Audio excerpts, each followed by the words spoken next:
इस वीडियो में हम सीखेंगे कंडीशन इन पास्ट। पास्ट की बात करेंगे तो अगर ऐसा किया होता तो वैसा होता, अगर ऐसा करते तो वैसा होता, वो सब पास्ट की जब बात करते हैं तो हम कैसे सेंटेंस लिखेंगे और कैसे बोलेंगे। तो उससे जो सेंटेंस बनेगा, जो इफ वाला सेंटेंस रहेगा जिसको कंडीशन कहते हैं, शर्त कहते हैं, उसमें ये जो पास्ट का जो थर्ड सेंटेंस है हेड वाला, हेड के साथ वो थर्ड वर्ब आएगा, वर्ब थ्री। ये जो वर्ब फॉर्म्स हम सीख रहे थे उसमें जो थर्ड फॉर्म होता है राइट, रोट, रिटन, तो ये रिटन है वो हेड के साथ आता है, थर्ड फॉर्म वो रहेगा। इट मीन्स ये जो पास्ट का ये थर्ड सेंटेंस है वो इफ वाले सेंटेंस में रहेगा, ये याद रहे। और उसके बाद वाला जो फुलफिलमेंट है उसके अंदर वुड, विल का पास्ट वुड होता है, कैन का पास्ट कुड होता है, तो पास्ट की बात करते हैं तो पास्ट फॉर्म रखेंगे। और उसके बाद परफेक्ट वर्ब आएगा। परफेक्ट वर्ब का मतलब होता है हैव के साथ थर्ड फॉर्म। तो वुड या कुड, अगर कुछ होता तो वुड, या कुछ हो सकता था तो कुड, वो विल और कैन का जो मीनिंग था वही मीनिंग रहेगा। और उसके बाद हैव रखेंगे और उसके बाद verb three means third form of the verb रखेंगे, तो ऐसा मीनिंग हो जाएगा। सेंटेंस ऐसे बनेगा, if you had worked hard you would have passed the exam. उसका मतलब ऐसा होगा, यदि आपने मेहनत की होती तो आप एग्जाम में पास हो जाते। तो ये सब पास्ट की बात हो रही है, मतलब बंदा फेल हो गया, उसने एग्जाम के टाइम पे वो घूमता रहा, कुछ मेहनत नहीं किया।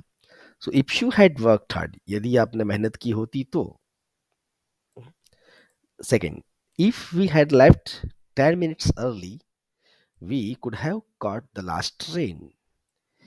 यदि हम 10 मिनट पहले या जल्दी निकले होते तो हम लास्ट वाली ट्रेन पकड़ सकते थे या पकड़ पाते। मतलब अब निकल गई, लास्ट ट्रेन भी निकल गई। तो ऐसा ये सब पास्ट की बात हो रही है, इसमें अभी कुछ चेंज नहीं हो सकता। ये पास्ट में जो हो चुका है उस बात का अभी हम अफसोस कर रहे हैं, अगर ऐसा करते तो वैसा होता। तो that is called the condition in past. ये पास्ट की कंडीशन है। कंडीशन सेंटेंसेस इस तरह से होता है। इफ वाला सेंटेंस से पहले बोलेंगे ऐसा कुछ रूल नहीं है, वो बाद में भी बोल सकते हैं। कभी कभी सेंटेंस ऐसे भी होता है, had I seen you there, तो इसमें इफ है ही नहीं। ये सेंटेंस जो फॉर्मेशन है वो if I had seen you there, यदि मैंने आपको वहां देखा होता तो, है ना, यदि मैं आपको वहां देखता तो मैं तुरंत मेरी कार रोक देता। तो वो इफ आई हैड की जगह पे हैड आई, जब हैड पहले रखेंगे और आई बाद में करेंगे तो इफ हट जाएगा। उसका मतलब यही होता है, if I had seen you there, so had I seen you there I would have stopped my car soon. अगर मैंने आपको वहां देखा होता, अगर मैंने आपको देखा होता तो मैं तुरंत गाड़ी रोक देता। इसका मतलब मैंने आपको देखा नहीं था इसलिए मैंने गाड़ी रोकी नहीं थी। ये सब पास्ट में ऐसा हो चुका। Had they taken the shortcut, उसका मतलब ऐसा होगा, if they had taken the shortcut, यदि उन्होंने शॉर्टकट ली होती तो they could have reached here before time, तो वो लोग वहां टाइम से पहले पहुंच सकते थे, लेकिन अभी देर लेट हो गई। क्यों? वो लॉन्ग रूट से आ रहे हैं। सो ये सब पास्ट की बात करते हैं। सारे सेंटेंस आप पढ़ेंगे, उसका हिंदी मतलब समझेंगे जिस तरह से मैंने आपको एक्सप्लेन किया, मीनिंग क्या होता है वो। और उसके बाद यहाँ पर आपको ये सेंटेंसेस कंप्लीट करने हैं प्रैक्टिस के लिए। यहाँ पे 11 to 20 sentences, complete the following sentences as per the given information, sorry formation.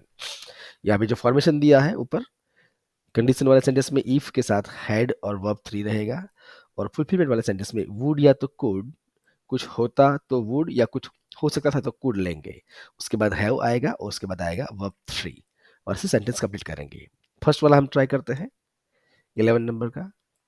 यहाँ पे if her family had supported her, यदि उसकी फैमिली उसको सपोर्ट किया होता तो she could have started her dance class, वो उसका डांस क्लास शुरू कर पाती। कुड रखेंगे तो, और वुड रखेंगे तो she would have started her dance class, वो उसका डांस क्लास शुरू करती।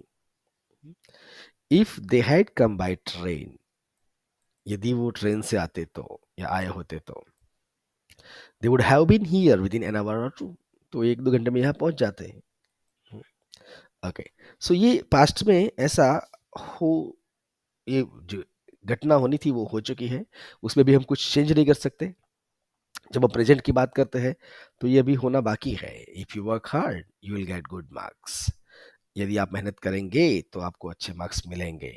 इफ ही लिव्स नाउ, यदि वो अभी निकलेगा तो, या अभी निकलता है तो वो लास्ट ट्रेन पकड़ पाएगा। तो ये अभी होना बाकी है, उसको बोलते हैं कंडीशन इन प्रेजेंट, लेकिन ये सब हो चुका है, अभी उसमें हम कुछ चेंज नहीं कर सकते, लेकिन ऐसा हम बोलते हैं अगर ऐसा किया होता तो वैसा होता, अगर ऐसा करते तो वैसा होता। तो ये ऑलरेडी जो घटना हो चुकी है, बिना बन चुकी है, उसके बारे में जब बोलना है तो इस तरह से बोलेंगे। ये जो फॉर्मूला है उसको याद रखें, उसके मुताबिक सारे सेंटेंस बनेंगे, उसका मतलब जो मैंने आपको समझाया उस तरह से बोलते जाइए, लिखते जाइए। ये सारे सेंटेंसेस का आप हिंदी करिए, आपकी नोटबुक में लिखिए, और ये सारे सेंटेंसेस प्रैक्टिस के लिए है, उसको आप प्रैक्टिस करें।